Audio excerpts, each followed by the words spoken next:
Kiki and the Creature of Christmas. Written and illustrated by J.C. and Peyton Jarrett. Kiki the kitten curled on the soft rug sleeping in front of the crackling warm fire. Her whiskers twitched as she chased rabbits through the fields of her dreams. Suddenly the door flew open, startling Kiki awake. Quick to her feet she prepared to spring away, but the sight froze her in place. Coming through the door was the strangest creature she had ever seen. The entire creature was covered in coarse green hair. It moved in an odd bouncing motion with what seemed to be dozens of thin spindly arms. The monster's head was strangely pointed with no visible face, though she felt the creature was watching her. With a sudden crash, the green terror collapsed to the floor, revealing the man. The man was tall and towered over the now prone monster, and beside him was the little girl. Oh, how Kiki loved the little girl. She would stroke Kiki's fur and chase her, and Kiki would chase the girl. Kiki loved to curl in the little girl's lap and nap.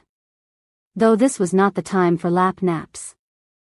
Kiki was amazed at the now motionless thing as it lay on the floor. Moving ever so cautiously, the little kitty edged near to take in a whiff of the scent of the creature. The odd thing smelled of earth and something woodsy that reminded Kiki of the smell that hung in the air after the man sprayed the mist when it had used the strange human litter box. Kiki stared at the monster and watched in fascination as the man seemed to grab it by the neck and jam its large footless leg into a wide metal boot. With very little care, the man put the monster's body on display in the corner of the room. The girl and the man began to drape the creature's body in strands of twinkling lights that seemed to cause the man much frustration. The lights would quickly tangle into a ball that the little kitty so wanted to play with but knew she was not allowed. As the event played out in front of the kitten, she watched in total amazement as the humans began to cover the body of the creature in little shiny balls that reflected the twinkling lights. Reaching into a box, the man pulled out a 5-pointed object and jammed it with little regard upon the monster's head, which also began to twinkle and glow. The man stepped back with the girl hugging around his middle, as they looked upon the now decorated body of the odd green creature. Kiki wondered about the meaning of this ceremony. The humans went about their business, leaving Kiki to draw nearer and study the beast. Now alone in the room, the little kitty neared the creature. Her hair standing up on end in anticipation, slowly she neared the monster, all her instincts telling her to run away and hide before it could get her.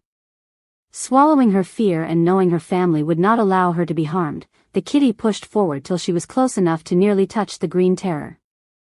Kiki sniffed and gently pawed at the creature, and soon she realized this was not a creature at all but a tree from the outdoors. This excited the kitty and she began to climb up into the tree, finding a place where she could lay and peer out of its green needles. Soon the wonderful pine smell along with the comfort of being up high caused the brave little kitty to fall into a deep sleep. Kiki was awoken by some soft scratching right behind her ears. Opening her eyes, she was surprised that the hand scratching her ears was not that of the girl or even the man. Before her was a large man with long white facial fur and a twinkle in his eyes. The man began to speak. Though normally Kiki could not understand when she was spoken to. This time she could. "Brave little Kiki," the white furred-faced man said. "My name is Santa, and you were so brave in discovering that this was not a monster at all but a Christmas tree, and I am so proud of you." Taking his scratching hand away, he reached into a huge sack and withdrew a shiny collar with a little silver tag on it, shaped sort of like the top of the man had put on the tree. Then Santa placed the collar around Kiki's neck. She sat calmly and let Santa adjust the strap and then stood straight and proud. She watched as Santa placed several brightly colored boxes under the Christmas tree, and then reaching onto a plate he took a cookie and ate it down in just 3 bites. Turning back, Santa gave the little kitty a wink, then laying a finger beside his nose he faded from sight in a twinkle of golden light. Kiki sprang to the window just in time to see a sleigh being pulled into the sky. Santa waved at Kiki as she heard him exclaim, "Merry Christmas, brave Kiki, and to your family the same. Merry Christmas to all." The end.